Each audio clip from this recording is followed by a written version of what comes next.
This is FYI News 13, brought to you by SSPTV and the Hazleton Standard Speaker. For your information, this is our Christmas Eve special, and we'll take a look back at 2015 with Standard Speaker Managing Editor Mark Ketcher. That story plus so much more next. Merry Christmas Eve. Thank you for spending part of this special day with us at SSPTV. I'm Ken Karen. I want to remind you that the holidays are brighter on our HD channel 513 on Service Electric Cablevision. Here's your Christmas Eve headlines from FYI and the Hazleton Standard Speaker. The Laurel Mall was in the giving spirit yesterday. First off, they picked a winner in their Unwrap a Holiday Gift Contest along with Panorama Community Magazine. Several of the Laurel Mall stores were involved in that contest, and they gave away gift cards or prizes. Grand Central gave away a heater. Now, after the winners were picked in that contest, they had another drawing, and this one has become a Christmas tradition in the Hazleton area. The cigar box, as they do their annual $5,000 in lottery ticket giveaway, you purchase a ticket for $10 and you have a chance to win $5,000 in lottery tickets. For other lucky winners won smaller prizes from the cigar box. A few stores at the Laurel Mall are open past our 5 p.m. broadcast. Boscov's and Dunham Sports are open until 6 p.m. Kmart is open until 10 p.m. for last-minute shopping. The mall is closed tomorrow and will reopen on Saturday at 9 a.m. For the mall's New Year's hours, check out their Facebook page. Another Christmas tradition in the Hazleton area is the United Way of Greater Hazleton's free community Christmas dinner, and that's tomorrow from 11 a.m. until 2 p.m. at Holy Rosary Church in Hazleton, and everyone is welcome to attend. 2015 is quickly coming to a close, and many events took place over the past 12 months, many memorable events. This Sunday, our media partner, the Hazleton Standard Speaker, will present its annual Year in Review featuring the top stories of 2015. Tonight, we have a special preview with our Lisa Sugart and Standard Speaker Managing Editor Mark Ketcher. Pleased to be joined by Mark Ketcher, the managing editor of the Hazleton Standard Speaker. You guys have been hard at work trying to compile what the top stories are for 2015, which is no minor task. So that's going to be coming out this Sunday in the Standard Speaker, Mark. So tell us a little bit about that. Sure. It's an annual thing that we do. We look back at the year that's gone by and review the top stories of that year. Our staff votes on the top 10 stories. So as the year goes on, any year, we track the more important stories that occur, and we make a list, and then we present it to the staff. The staff votes, chooses their top 10, and then we rank them. So we'll have our top story of the year, number 1, right through number 10. So readers can look forward to that in the newspaper and online, starting on Sunday. We have a few that make the list. It seems year in and year out. Immigration is one that's been on the list for the last few years, and this year is no different. This year is somewhat different only because it doesn't look specifically at the issue of illegal immigration, but it looks at the outcome of the lawsuit that the city was involved in, and the decision by the judge that forces the city to pay $1.4 million to the plaintiffs in that case, and the resulting debate over how the city does pay for that. So that made our list. A few other things that have been on the list before. One is the downtown. The downtown is undergoing some changes, of course, and there was progress made in 2015. We saw some things happening. We have a new park downtown. We have some movement on the high-rise plan involving DBI. So that was featured in our top 10 stories. Another thing that's new this year, it's something that came to light during 2015, and that's the mine fire in Jeansville that was discovered. It's been said that it's been burning maybe underground for 40 years. But just in 2015, it really became an issue because I think it started to come to the surface and affect some people. So now there are efforts underway to fight that. There was a contract awarded to a local coal company that's been working there to make an effort to put that fire out. So that will be something that we'll be watching. Not only that we watched in 2015, we'll be watching in 2016 as well. So those are some highlights of what readers can expect on Sunday. Well, that's great. I mean, I know I look forward to it, to see what, you can't believe what has happened in a year Sure. until you really look at that. You're like, oh, that's right, that was this past year. That's right. And it kind of puts the year in perspective to take a look at that. So people can get it as an insert in the Sunday paper. They can get it online as well. And I'm sure that's one you can see how many people share things Right. on your website. So I'm sure that that is something that a lot of people really look forward to seeing each year. Yeah, it is. It's a good way to wrap up the year, to take a look back at where we've been, what we've talked about, and what we've written about in 2015. It's something we do every year, and we find that people look forward to it. We look forward to it as well as a staff. It gives us a chance to take a look at what we've done, what's been happening in Hazleton. It also gives us some ideas of stories that we have to follow up on, too. That's right. So it's a good exercise because we get to see maybe some stories that have happened maybe in January or February that have fallen by the wayside that we really need to update our readers on. So again, it's a good exercise. All righty. Well, this Sunday, that's when it will be appearing in the Hazleton Standard Speaker and at standardspeaker.com. I know I'll be looking forward to reading it all, so I hope that you will be too. Mark, thanks for coming in and sharing all of this with you, and we wish you the happiest of holidays to everybody at the Standard Speaker. Thank you. You as well. Thank you. Thank you, Lisa and Mark. Well, next week, FYI will not be seen on SSPTV, and that is because we've been working hard to put together some holiday programming just for you this holiday season. Our Sam Lassant Jr. taped the old-fashioned country Christmas concert, which was held earlier this month at Sand Springs in Drums. The concert was a presentation of the Making a Difference Ministries and Broken Road Duo, and it benefited the children of Brandon's Forever Home. Don't miss the concert next Thursday, December 31st, right here on SSPTV. And here's the list of our special programming that will air next week in place of FYI. And FYI looks forward to bringing you more valuable information in 2016. Coming up in 2015 on FYI, Christmas Eve, our Christmas Eve special, Krista Schneider, the Executive Director of the Downtown Hazleton Alliance for Progress, will give us a progress report on what happened downtown in 2015. Plus, the staff at SSPTV has a special gift for you. And in sports, it's our final interview with National League Manager of the Year and Hazleton's own Joe Madden in 2015. He'll talk about some Hazleton memories and his Do Simple Better philosophy.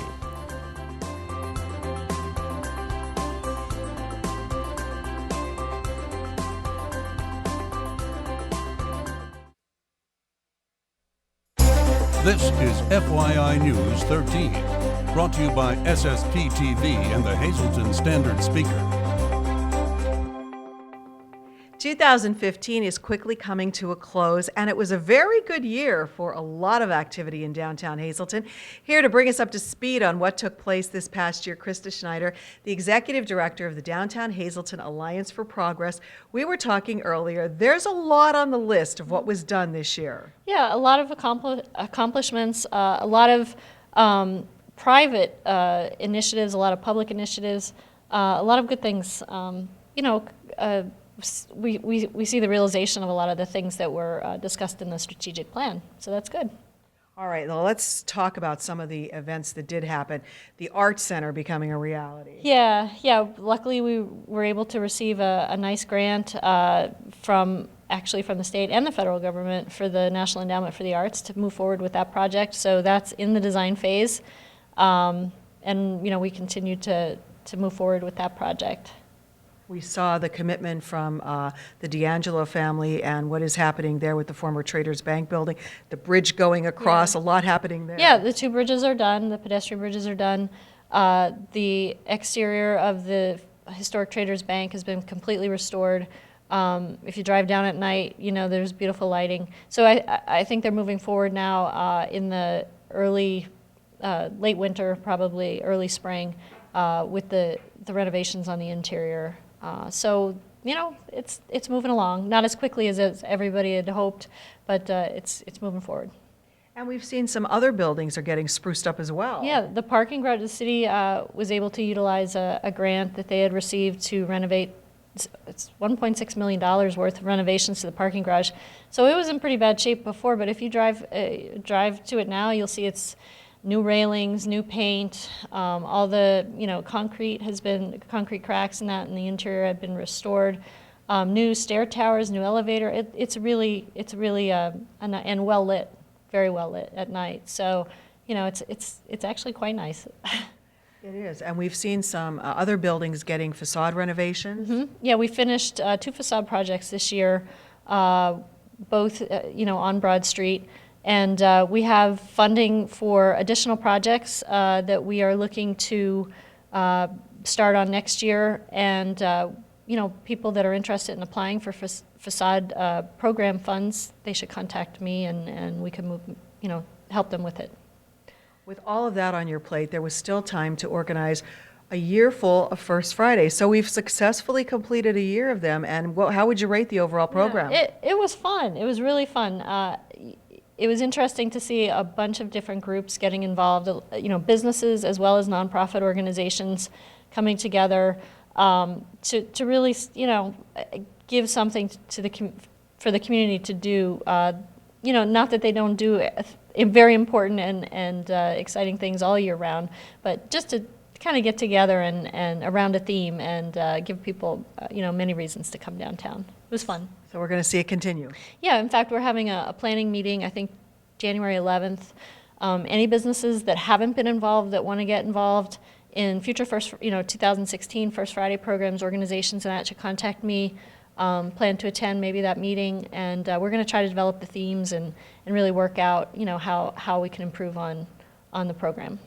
All righty. Well, a look back, a look ahead. Thank you so much. We wish nothing but good things to continue happening. We too are in downtown Hazleton, and we want to see it do very well. Thank you. Time now for FYI News 13 weather. I drove to work on Christmas Eve with the windows down, blasting Frosty the Snowman, which was kind of ironic because, well, in the words of Olaf, the snowman from Frozen, winter's a good time to stay in and cuddle, but put me in summer and I'll be a happy snowman. Anyways, Frosty's fine, kids. He's just coming a bit late this year. Here's our local forecast from the National Weather Service. Tonight, partly cloudy with a low around 49. It was a windy Christmas Eve here in Hazleton. On Christmas Day, on our 4-day outlook, partly sunny with a high near 60. Friday night, a chance of rain mainly after 11 p.m. We'll get down to 42 degrees. On Saturday, rain is likely. Our high will be 48. Saturday night, 50% chance of rain, low of 44. On Sunday, we have a 40% chance of showers. Our high will be up near 60. Enjoy that, because if you look ahead to Monday, it's a little scary. Sunday night, 30% chance of rain showers before 1 a.m. Low will be 30 degrees. Monday, we have hope for frosty, 30% chance of snow showers, partly sunny, high of only 33 degrees. And then Monday night, we do have a chance of snow, freezing rain and sleet, mostly cloudy, and our low will be 24 degrees. As Santa prepares for his big night, here now is the staff of SSPTV reading The Night Before Christmas. Enjoy.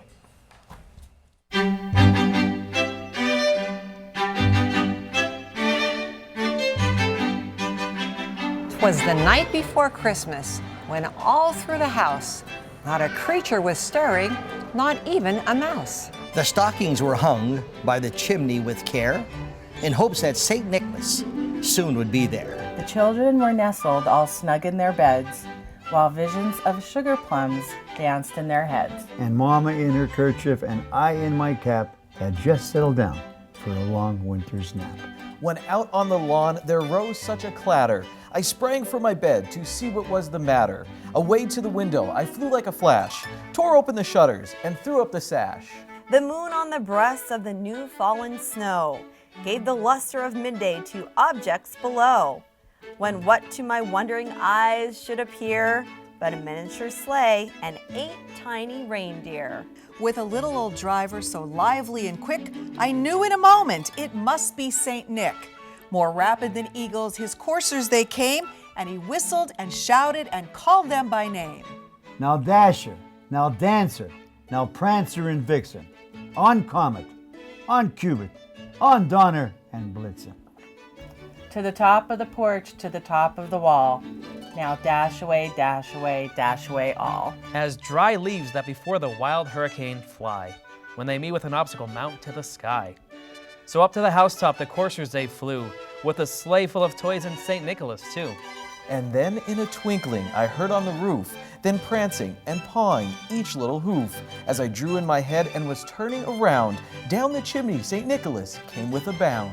He was dressed all in fur from his head to his foot, and his clothes were all tarnished with ashes and soot. A bundle of toys he had flung on his back, and he looked like a peddler just opening his pack. His eyes, how they twinkled, his dimples, how merry. His cheeks were like roses, his nose like a cherry. His droll little mouth was drawn up like a bow, and the beard on his chin was as white as the snow. The stump of a pipe he held tight in his teeth, and the smoke it encircled his head like a wreath. He had a broad face and a little round belly that shook when he laughed like a bowl full of jelly. He was chubby and plump, that right jolly old elf, and I laughed when I saw him in spite of myself. A wink in his eye and a twist of his head soon gave me to know I had nothing to dread. He spoke not a word, but went straight to his work, and filled all his stockings and turned with a jerk. And laying his finger aside on his nose, and giving a nod up the chimney he rose. He sprang to his sleigh, to his team gave a whistle, and away they all flew like the down of a thistle. But I heard him exclaim, ere he drove out of sight, Merry Christmas to all, and to all a good night.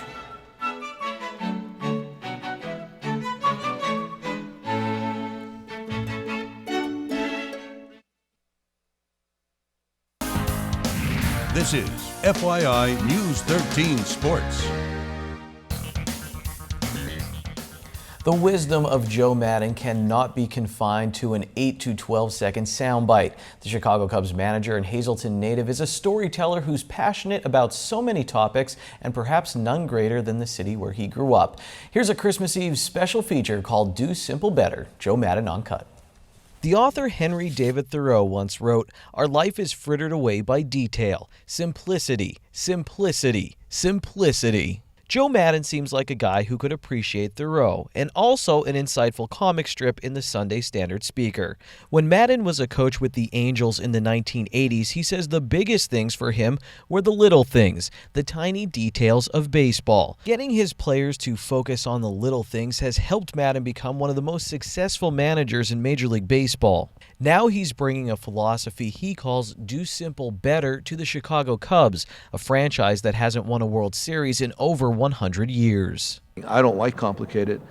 Do simple better. I'm really about that. So everybody's always looking for convoluted answers to questions. I like more simple answers. So 101 works, man. Everybody wants 202 and 303, whatever, but baseball 101 works. If you're able to know the basic fundamentals and have your players understand it and repeat them daily, you have a chance to win, good chance to win. During the 2015 season, a reporter asked Madden, "What's your favorite part of Wrigley Field?" He didn't pick the ivy in the outfield or the historic scoreboard. No, he picked something that someone else could easily overlook. When I stand on my top step there at Wrigley Field in the dugout towards the home plate side, if you look out in the right field, the ballpark is obviously old, and it's asymmetrical, and even how the stands wrap around in the back underneath the overhang.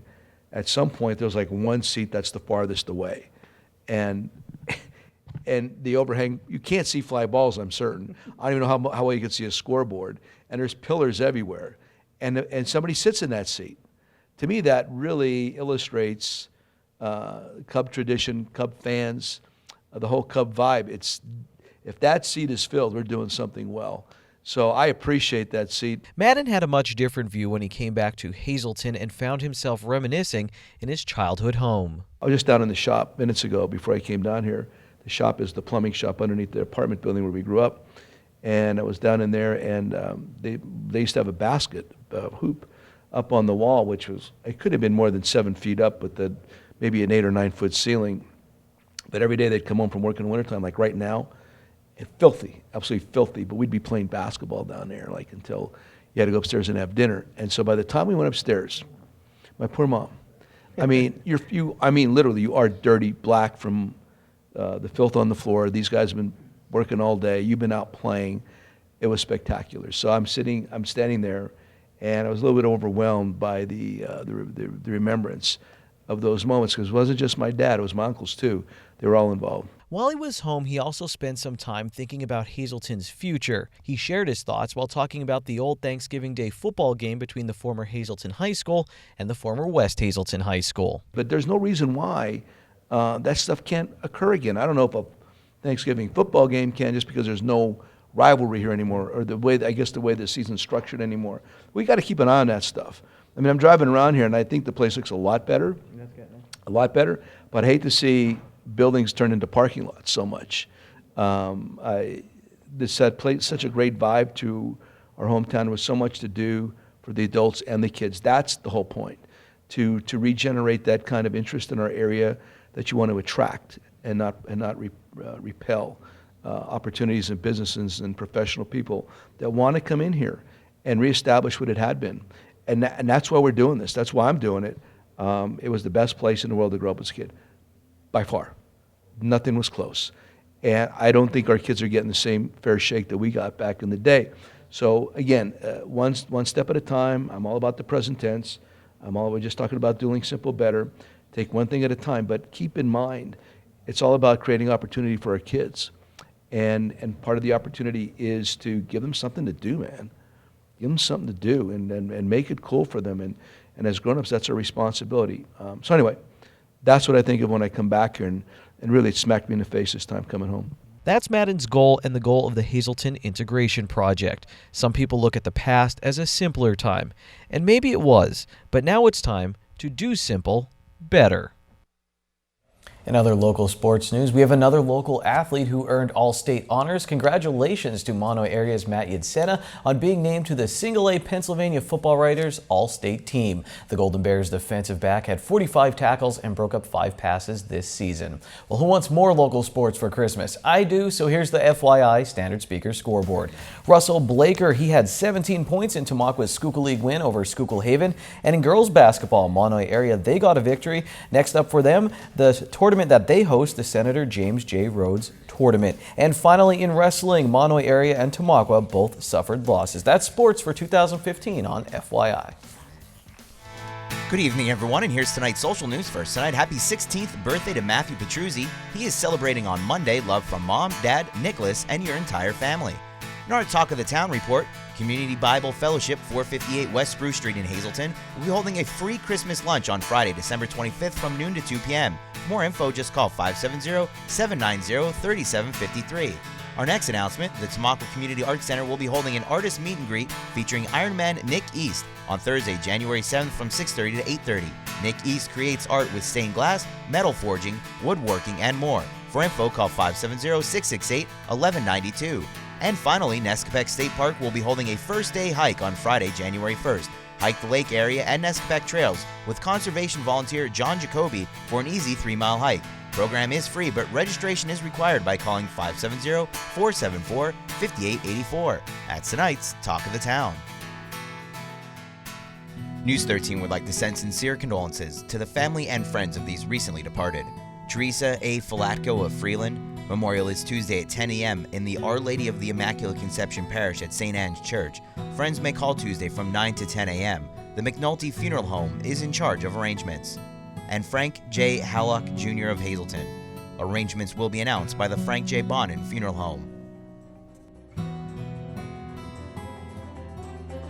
Merry Christmas, Feliz Navidad, Bon Natal. We'll see you all next year. Take it easy.